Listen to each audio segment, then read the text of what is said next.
Social message படம். ஐயோ பிச்சு எத்துட்டாங்க, தரமா இருக்கு படம். அவரும் நல்லா பண்ணிருக்காரு, நல்லா இருக்கு படம். லேக்லாம் இல்ல ப்ரோ, சூப்பரா இருக்கு படம். சோசியல் மெசேஜ் படம், எல்லாருக்கும் புரியுற மாதிரி இருக்கு, நல்லா இருக்கு. எல்லாரும் வந்து ஃபேமிலியோட வந்து பார்க்க வேண்டிய படம். பட் எல்லாரும் ஃப்ரெண்ட்ஸோட கூட வந்து பார்க்கலாம், நல்லா இருக்கு படம். சூப்பரா இருக்கு. அவர் டைரக்ட்லாம் நீங்க சொல்லவே தேவையில்ல, நல்லா இருக்கு.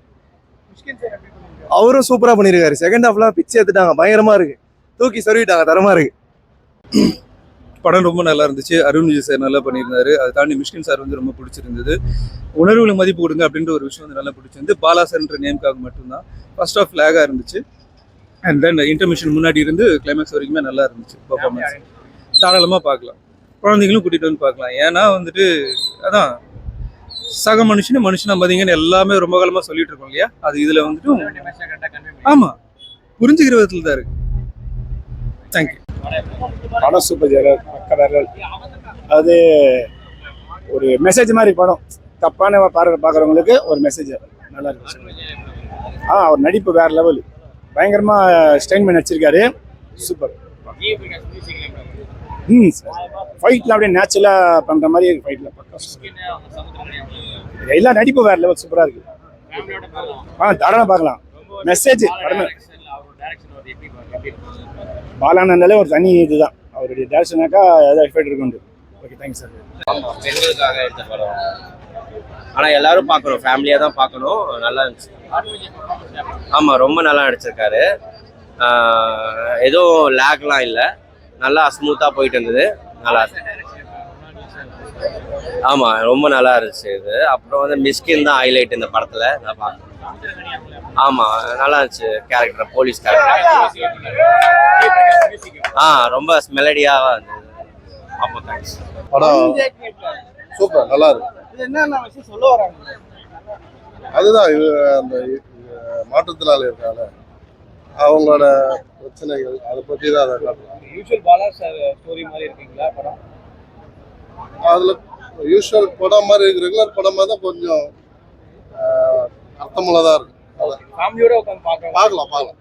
எல்லாமே சொல்றாங்க. அவர் மாத்திருக்காரா அவரோட ஸ்டைல, இல்ல அப்படியே தான் இருக்கா? இல்ல, பாலாவோட ஸ்டைல் அப்படியே தான் இருக்கு, மாத்தலாம் இல்ல. அது டிஃப்ரெண்ட் மீன்ஸ் இவர் கொஞ்சம் காமெடி கம்மியா இருக்கு.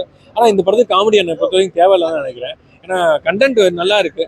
ஒரு மாட்டுக்காடு வழியா வந்து வலியோட வேதனையோட சொல்றப்ப காமெடிங்கிற அவசியமே இல்லை. ஸோ அதனால அவர் என்ன சொல்ல வந்தாரோ அது கரெக்டாக சொல்லியிருக்காரு. கனெக்ட் ஆகுது, ஆடியன்ஸ் போய் ரீச் ஆகுது. ஒரு மாற்றுத்திறனாளி பொண்ணு வந்து இனிமேல் பார்க்குற பார்வை, நம்ம ஆண்களோட பார்க்குற இந்த படம் பார்த்துட்டு போய் பார்க்குற ஆண்களோட பார்வை வந்து கொஞ்சமாச்சும் 100% ஆண்களோட பார்வை மாறதுக்கு சான்ஸ் இருக்குன்னு தான் நினைக்கிறேன். இந்த மாதிரி படங்கள் வந்துட்டு எடுக்கிறது மூலமா குற்றங்கள் குறையும் நினைக்கிறீங்களா, இல்ல இது எடுத்து ஆகணும் கண்டிப்பா அடிக்கடி இந்த மாதிரி? கண்டிப்பா குற்றங்கள் குறையும் சார். ஏன்னா ஒரு விஷயம், தம்மடிச்சா நடிகர்கள் தம்மடிச்சா அதை பார்த்து தம்மடிக்கிறாங்க, கெட்டு போறான்னு சொல்ற சமுதாயம், அதை ஏற்றுக்கிறோம் நம்ம. அப்போ நல்லது பண்ணணும்னு நினைக்கிற ஆடியன்ஸ் இருப்பாங்க. இப்போ 80% தம்மடிக்கிற ஆடியன்ஸ் இருந்தால் கூட 50% இனிமேல் பெண்களை பார்க்கக்கூடாது, மாட்டுதாய பெண்கள்லாம் கொஞ்சம் கரிசனமாக பார்க்கணுங்கிற எண்ணங்கள் வரும். இந்த படங்கள் எடுத்தாதான் வந்து இப்போ இருக்க இளைய தலைமுறைக்கு புரியும் அப்படிங்கிறதான் என்னோட ஆசை. இந்த மாதிரி படங்கள் வரணும் தான், நான் டேரக்டர்னால இந்த படங்கள் வரணும் தான் நான் ஆசைப்படுறேன். முழுக்க மாற்றுத்திறனாளி வழியை பற்றி தான் சொல்றாங்க. கண்ணு தெரியாத பெண்களோட உடம்பை எப்படி பார்க்குறாங்க ஆடியன்ஸ். அதாவது ஆண்கள் வந்து பெண்களோட உடம்பை வெறும் போக பொருளா பார்க்கறதுலேயே வந்து வைக்கிற முன்னாடி தொட்டா கற்பழிச்சா பேசுறதுங்கிறது விட்டுட்டு என் உடம்பை என்ன அனுமதி இல்லாமல் யாரும் பார்க்கக்கூடாது ஒரு அருமையான பெண்ணியன் கருத்து இல்லையா, பெண்ணியன் கருத்து இருக்கு இல்லையா, அதை வலியுறுத்திருக்காரு. அதுவும் மாற்றுத்திறனாளி பார்க்கும்போது நம்மளுக்கே அவங்க மேல ஒரு எரிச்சல் வருது.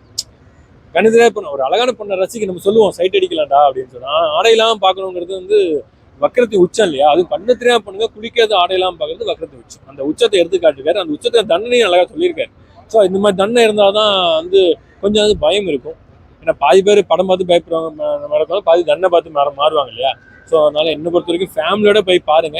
உங்களோட ஃபேமிலி பேரண்ட்ஸ் நான் சொல்லிக்கிறது என்னன்னா, பசங்களை போய் பார்க்க சொல்லுங்க படத்தை. பசங்க சொல்லிக் கொடுங்க, பெண்ணோட உடம்பை எப்படி நான் பார்க்கணும் அப்படிங்கிறத சொல்லிக் கொடுங்க தான் இந்த படத்தில் வந்து நான் தெரிஞ்சுக்கிட்டது. ஸோ ஜிவி பிரகாஷ் நல்லா பண்ணியிருக்காரு. ஷியாம் எக்ஸ்ட்ரானரி, பேக்ரவுண்ட் மியூசிக் செமையாக இருக்கு, வேற லெவலில் இருக்கு பேக்ரவுண்ட் மியூசிக். அருண் விஜய் இந்த மாதிரி படத்தை நடிச்சதுக்கு அவருக்கு ஒரு வாழ்த்துக்களையும் நன்றியும் நான் சொல்லிக்கிறேன். நன்றி. இப்போ சூர்யா சார் பண்ணியிருந்தா இப்போ அருண் விஜய் சாரோட ரொம்ப ரீச் ஆயிருக்குன்னு நீங்க ஃபீல் பண்றீங்களா, இல்லை எப்படி ஃபீல் பண்றீங்க? எல்லாருமே இந்த கொஸ்டின் கேட்குறீங்க. என்ன கொஸ்டின் எதுக்காக கேட்குறீங்க எனக்கு தெரியல. ஆனால் எங்களை பொறுத்த வரைக்கும் ஒரு டேரக்டர்ஸ் எப்பவுமே ஃபீல் பண்ணும்போது இந்த கேரக்டருக்கு இவர் பண்ண நல்லா ஆகும் தான் நினச்சிருப்பாரு. ஸோ இந்த படத்தில் சூர்யா கமிட் ஆனாரா ஆகலாங்கிறது எனக்கு தெரியல. ஆனால் இந்த படத்தில் அருண் விஜய் 100% பொருத்தமாக தான் இருக்கு. விக்ரம் பண்ணியிருந்தாலும் ஓகே தான், சூர்யா பண்ணியிருந்தாலும் ஓகே தான். ஆனால் அருண் விஜய்க்கு ஏன்னா பாலா சார் பொறுத்த வரைக்கும் ஒரு நடிகனை உருவாக்குற கேட்டகரியில் இருந்தவர். சேதுக்கு விக்ரம், விக்ரம் சேது வந்து நந்தா, சூர்யாவுக்கு நந்தா மாதிரி, பரதேசிக்கு ஆதரவா மாதிரி இதை வந்து அருண் விஜய் வந்து உருவாக்கியிருக்காரு. அதனால அவருக்கு ஒரு ஹேண்ட்ஸப் நன்றி கொடுக்குறேன். அருண் விஜய் படத்தில் வச்சதுக்கு அவருக்கு அவரோட கேரியர்ல வேற லெவலில் இருப்பார். இனிமேல் ஒரு படம் நல்ல படங்களாக பண்ணுவார், நல்லா வருவாருங்கிற நம்பிக்கையோட அவருக்கு வாழ்த்துக்களையும் நன்றியும் தெரிவிச்சார். இந்த பொங்கல் சார்ந்து வந்திருக்கு இந்த படம். Full and full 1 week out of 1 வீக்ல இருக்கு. இது ஓவரால் எல்லா ஆடியன்ஸும் போய் பாக்குற மாதிரி இருக்கா, இல்ல எங்கேயாவது முகம் சுளிக்கிற மாதிரி ஏதாவது சீன்ஸ் இருக்கா? கண்டிப்பா இல்லைங்க, முகம் சுளிக்கிற மாதிரி சீன்ஸ் எல்லாம் கிடையவே கிடையாது. ஏன்னா இப்ப இருக்க ஜென்ரேஷன் எல்லாமே நெட்ல பாக்குறாங்க. அதனால வந்து தேட்டர்ல வந்து இனிமேல் முகம் சுளிக்கிற எல்லாம் கிடையாது. எல்லா கையிலும் செல்லு இருக்கு, அவன் நியூடாவே பாக்குறாங்க. ஸோ ஓடிடியில் வந்து நியூடா காமிக்கிறாங்க. அந்த அளவுக்கு இது முகம் சுளிக்க கிடையாது. இது வந்து கண்டிப்பா அதை அந்த சீனை பார்த்தாதான் ஆடியன்ஸுக்கு அவன் இதை பாக்குறான் பாடுறான்னு வெறி வரும். அவர் அருண் விஜய் அடிக்கும் போது நம்மளுக்கு இன்னும் 4 ஷாட்ஸ் அதுன்னு சொல்ற மாதிரி வரும். ஸோ நம்மளுக்கே அவன் மேல கோவம் வருது. ஸோ அந்த பெண்கள் துணிச்சா நடிச்சிருக்காங்க, தைரியமாக காமிச்சிருக்காரு. அதுவும் பேக் ஷாட் தான் காமிச்சிருக்காரு வழியா. இது வந்து இது எனக்கு பொறுத்த வரைக்கும் இது வந்து ஆபாசமோ அசிங்கமே கிடையாது. இது வந்து குழந்தையோட போய் பார்க்கலாம். ஏன்னா இப்போ இருக்க 8 வயசு குழந்தைக்கு தெரிஞ்சாதான் நம்ம துணி மாற்றும் போதோ இல்லை யாருக்கும் போதோ அண்ணனே இருந்தாலும் அப்பாவை தான் உள்ளே போய் மாற்றணுங்கிறது அந்த பிள்ளைங்களுக்கு தெரியணும். ஸோ அதனால இந்த மாதிரி படங்கள்லாம் இந்த மாதிரி சின்ன ஆபாசம், இந்த மாதிரி அவசியம் சொல்ல முடியாது, இந்த மாதிரி காட்சிகள் அவசியம் வேணும். அதனால பாலா சார் வச்சது ரொம்ப கரெக்டு தான் நான் நினைக்கிறேன். நன்றி. நல்லா